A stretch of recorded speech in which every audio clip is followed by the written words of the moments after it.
नमस्कार बच्चों, आज हम पढ़ने जा रहे हैं ललद्यद। कश्मीरी भाषा की लोकप्रिय संत कवयित्री ललद्यद का जन्म सन 1320 के लगभग कश्मीर स्थित पामपोर के सिमपुरा गांव में हुआ था। उनके जीवन के बारे में प्रामाणिक जानकारी नहीं मिलती। ललद्यद को लल्लेश्वरी, लला, लल योगेश्वरी, ललारिफा आदि नामों से भी जाना जाता है। उनका देहांत सन 1391 के आसपास माना जाता है। ललद्यद की काव्य शैली को वाक कहा जाता है। वाक शब्द का अर्थ पहले जान लो बच्चों। वाक का अर्थ होता है वचन या कथन, जो कुछ भी कहा गया है। वाक कथन। जिस प्रकार हिंदी में कबीर के दोहे, मीरा के पद, तुलसी की चौपाई और रसखान के सवैये प्रसिद्ध हैं, उसी तरह ललित के वाक प्रसिद्ध हैं। अपने वाकों के जरिए उन्होंने जाति और धर्म की संकीर्णताओं से ऊपर उठकर भक्ति के ऐसे रास्ते पर चलने पर जोर दिया जिसका जुड़ाव जीवन से हो। उन्होंने धार्मिक आडंबरों का विरोध किया और प्रेम को सबसे बड़ा मूल्य बताया। लोक जीवन के तत्वों से प्रेरित ललद्यद की रचनाओं में तत्कालीन पंडिताऊ भाषा, संस्कृत और दरबार के बोझ से दबी फारसी के स्थान पर जनता की सरल भाषा का प्रयोग हुआ है। यही कारण है कि ललद्यद की रचनाएं सैकड़ों सालों से कश्मीरी जनता की स्मृति और वाणी में आज भी जीवित हैं। वे आधुनिक कश्मीरी भाषा की प्रमुख स्तंभ मानी जाती हैं। बच्चों, आप पहली बार ललद्यद को पढ़ रहे हैं। यह कश्मीर की कवयित्री हैं। जो आप आज 4 वाक इनके पढ़ने जा रहे हो, उनके बारे में जानते हैं। विद्यार्थियों को भक्ति काल की व्यापक जन चेतना और उसके अखिल भारतीय स्वरूप से परिचित कराने के उद्देश्य से यहाँ ललद्यद के 4 वाकों का हिंदी अनुवाद प्रस्तुत किया जा रहा है। पहले वाक में ललद्यद ने ईश्वर प्राप्ति के लिए किए जाने वाले अपने प्रयासों की व्यर्थता की चर्चा की है। दूसरे में बाह्य आडंबरों का विरोध करते हुए यह कहा गया है कि अंतःकरण से समभावी होने पर ही मनुष्य की चेतना व्यापक हो सकती है। दूसरे शब्दों में, इस माया जाल में कम से कम लिप्त होना चाहिए। तीसरे वाक में कवयित्री के आत्मालोचन की अभिव्यक्ति है। वे अनुभव करती हैं कि भव सागर से पार जाने के लिए सद्कर्म ही सहायक होते हैं।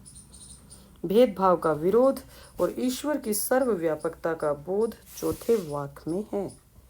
ललद्यद ने आत्मज्ञान को ही सच्चा ज्ञान माना है। प्रस्तुत वाकों का अनुवाद मीरा कांत ने किया है। पहला वाक बच्चों। रस्सी कच्चे धागे की खींच रही मैं नाव, जाने कब सुन मेरी पुकार, करें देव भव सागर पार।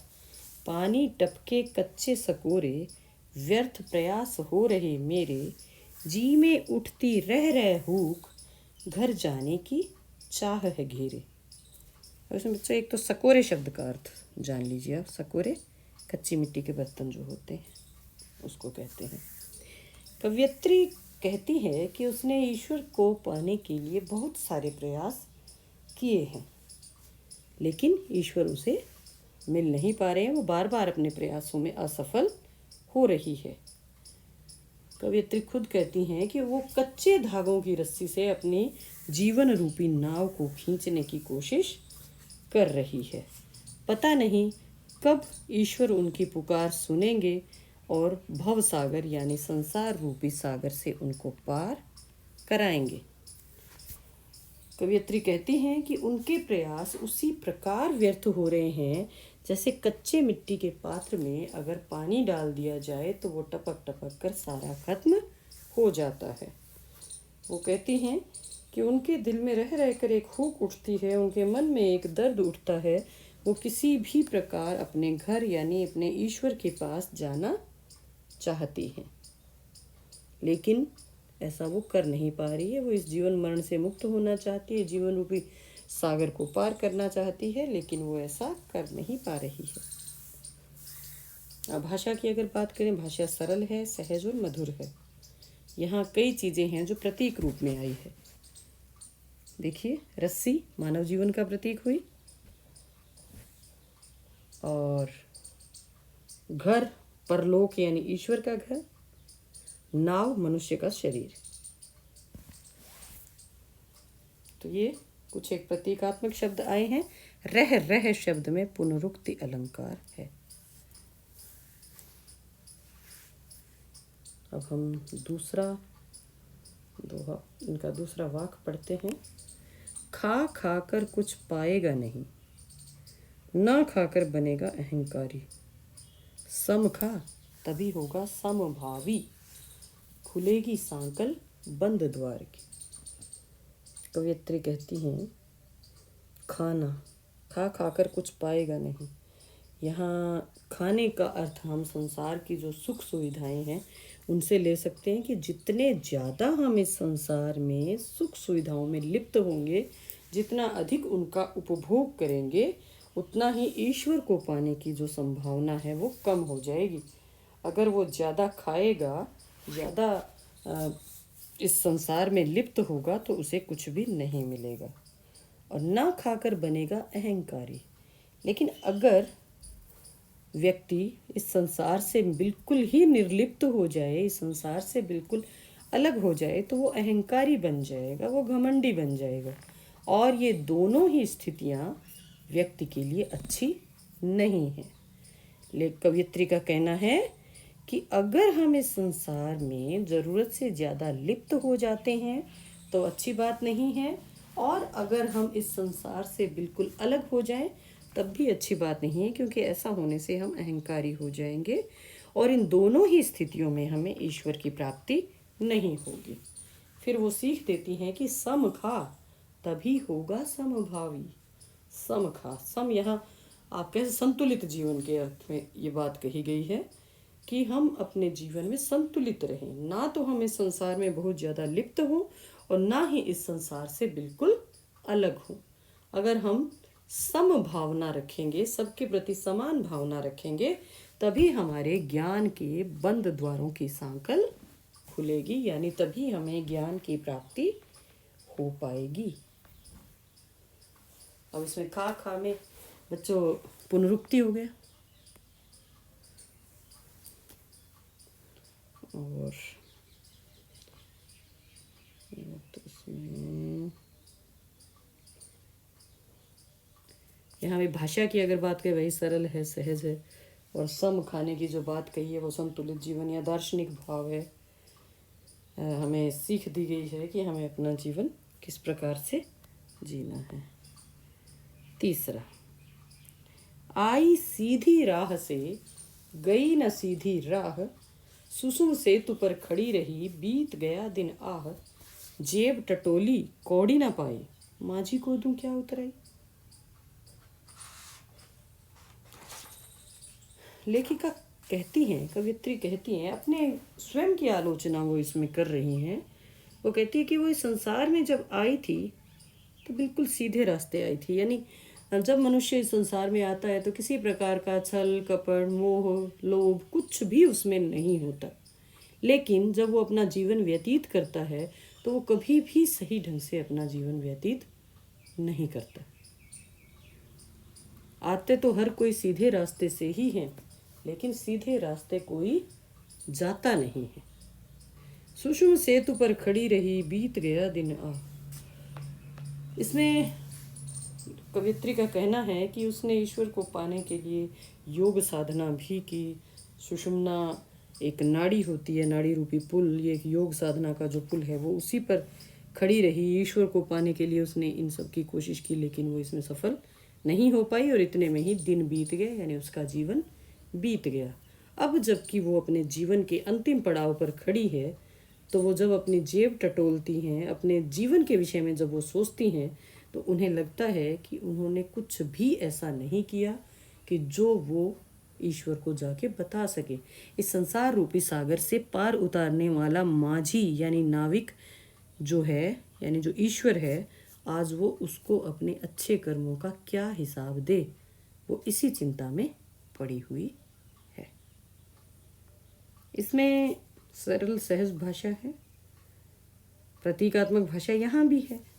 उन्होंने माझी कहा है ईश्वर को, सुषुम सेतु पर खड़ी रही योग साधना के प्रतीक के रूप में आया है। सुषुम सेतु में अनुप्रास अलंकार भी है और इसके माध्यम से कवयित्री ने ये भी स्पष्ट करने की कोशिश की है कि योग साधनाओं से ईश्वर की प्राप्ति नहीं हो पाती।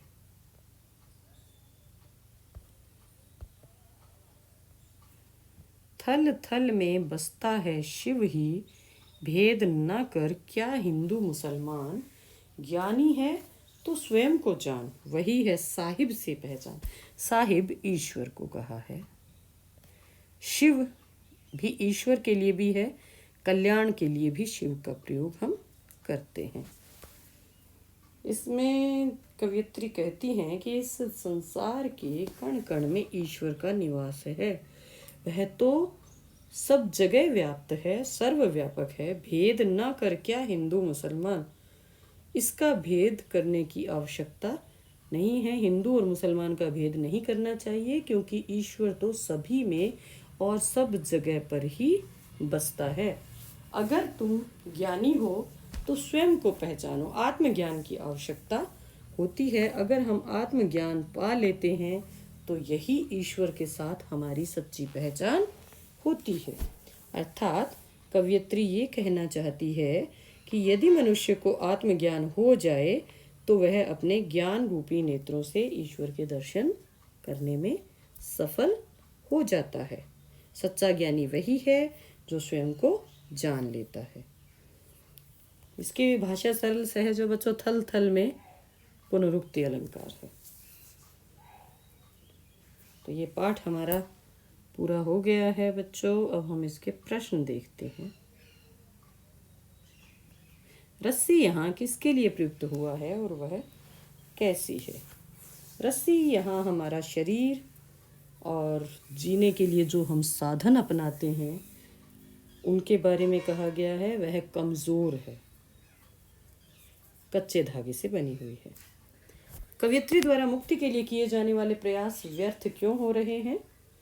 क्योंकि कवयित्री माया जाल में फंसी हुई है। वो इस संसार रूपी सागर से पार होने के लिए जो सहारे चुन रही है वो बहुत कमज़ोर हैं, क्षणभंगुर हैं। सही ढंग से वो प्रयास नहीं कर पा रही है। इसी वजह से उसके सारे प्रयास व्यर्थ हो रहे हैं। तीसरा प्रश्न, कवयित्री का घर जाने की चाह से क्या तात्पर्य है? घर जाने की चाह से कवयित्री का तात्पर्य है कि वो ईश्वर के पास जाना चाहती है, इस जन्म मरण से मुक्त होना चाहती है।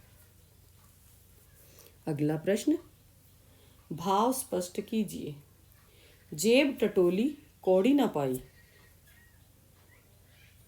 कवयित्री कहती हैं कि उन्होंने अपना पूरा जीवन जी लिया। अपने जीवन के आखिरी वक्त में जब वो सोचती है कि उसने अपने जीवन में क्या किया, क्या ऐसे उसने कर्म किए वो जिनका हिसाब जाकर ईश्वर को दे, तो उसे लगता है कि उसके पास तो कुछ भी नहीं है। उसने अपने जीवन में अच्छे कार्य किए ही नहीं जो वो जाकर ईश्वर को बता सके।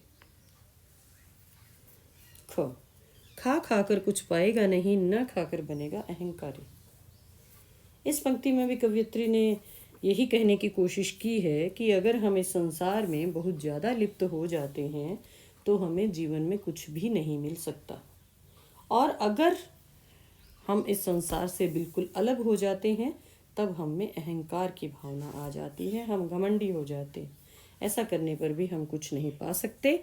इसलिए व्यक्ति को संतुलित जीवन जीना चाहिए, सम जीवन जीना चाहिए। ना वो अधिक इस संसार के कामों में लिप्त हो और ना ही इनसे बिल्कुल अलग हो। अगला प्रश्न, बंद द्वार की सांकल खोलने के लिए ललदेद ने क्या उपाय सुझाया है? ललदेद ने बंद द्वार की सांकल खोलने के लिए समभावी होने का ही सुझाव दिया है कि हम इस संसार में ना अधिक लिप्त हों और ना ही इस संसार से हम बिल्कुल अलग हों। अगर हम समभावना रखेंगे तो हमारे जो मस्तिष्क के बंद द्वार हैं वो खुल जाएंगे और ज्ञान अंदर प्रवेश करेगा। अगर हम चाहते हैं कि हमें ज्ञान की प्राप्ति हो तो हमें समभाव रखना पड़ेगा। ईश्वर प्राप्ति के लिए बहुत से साधक 8 योग जैसी कठिन साधना भी करते हैं, फिर भी लेकिन लक्ष्य की प्राप्ति नहीं होती। यह भाव किन पंक्तियों में व्यक्त हुआ? सुषुम सेतु पर खड़ी रही, बीत गया दिन। उसी में ये भावना प्रकट होती है। ज्ञानी से कवयित्री का क्या अभिप्राय है? ज्ञानी से कवयित्री का अभिप्राय आत्मज्ञानी से, जिसे आत्मा का ज्ञान हो गया, जिसे स्वयं का ज्ञान हो गया है, यानी जो आत्मावलोकन करके अपने बारे में ज्ञान पाकर अपने शक्तियों को जान लेता है, ऐसा व्यक्ति ही ज्ञानी व्यक्ति होता है। रचना और अभिव्यक्ति।